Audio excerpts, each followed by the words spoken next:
Bismillahirrahmanirrahim. Assalamualaikum warahmatullahi wabarakatuh. Perkenalkan, nama saya Andri Kurniawan, NIM D1B1200007 dari kelas AGTB. Baik, di sini saya akan menjelaskan mengenai beberapa pertanyaan dari remedial quiz mata kuliah Analisis Jaringan Tanaman, Tanah, dan Pupuk.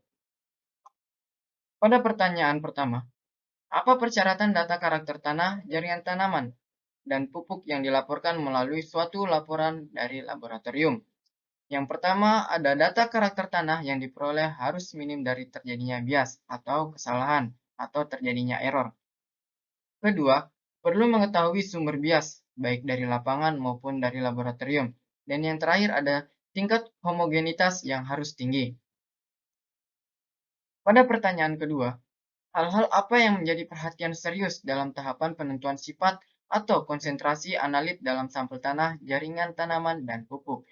Jadi, dalam tahapan penentuan sifat atau konsentrasi analit dalam sampel tanah, jaringan tanaman, dan pupuk perlu memperhatikan yang pertama itu ada koleksi dan penanganan sampel, dan yang kedua ada kontaminasi, ketiga penyimpanan atau perlindungan sampel, keempat waktu tunggu sampel, kelima subsampling sampel tanah, keenam batas deteksi, dan yang terakhir ada laporan hasil dan estimasi ketidakpastian. Pada pertanyaan ketiga, jelaskan pendekatan atau metode dalam penentuan kadar analit secara kuantitatif dalam analisis tanah, jaringan tanaman, dan pupuk. Di sini ada beberapa metode.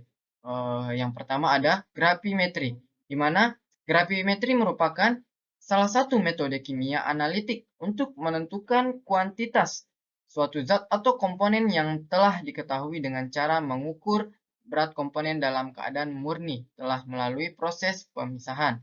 Dan yang kedua ada titrimetri.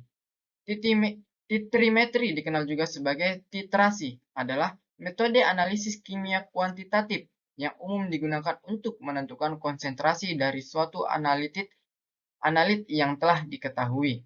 Dan yang ketiga ada kolometri. Kolometri sendiri merupakan metode perbandingan menggunakan perbedaan warna. Metode kolometri sendiri mengukur warna suatu zat sebagai perbandingan. Biasanya cahaya putih digunakan sebagai sumber cahaya untuk membandingkan absorpsi cahaya relatif terhadap suatu zat. Selanjutnya, spektrometri merupakan salah satu metode analisis instrumental yang menggunakan dasar interaksi energi dan materi. Spektrometri juga dapat dipakai untuk menentukan konsentrasi suatu larutan melalui intensitas serapan pada panjang gelombang tertentu. Dan yang terakhir ada Atomic Absorption Spectroscopy atau AAS. Merupakan metode analisis yang digunakan untuk menghitung kualitas dari unsur-unsur logam dan metaloid berdasarkan pada penyerapan absorpsi. Pada pertanyaan yang terakhir adalah, apa yang Anda pahami dari spektrometri dan spektrofotometri serapan atom dalam analisis tanah, jaringan tanaman, dan pupuk? Spektrofotometri merupakan suatu metode untuk analisis struktur kimia secara kualitatif dan kuantitatif. Aplikasi metode spektrofotometri dapat dibedakan menjadi beberapa macam, seperti spektrofotometri fototermal, fotoakustik, dan lain sebagainya.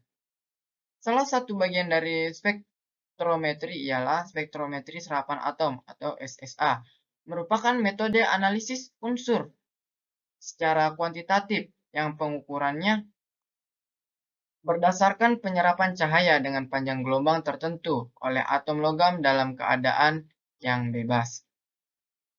Mungkin itu saja dari saya. Sekian, terima kasih. Mohon maaf apabila ada kesalahan dalam penjelasan. Kritik dan sarannya bisa ditulis dalam kolom komentar. Terima kasih. Saya akhiri. Wassalamualaikum warahmatullahi wabarakatuh.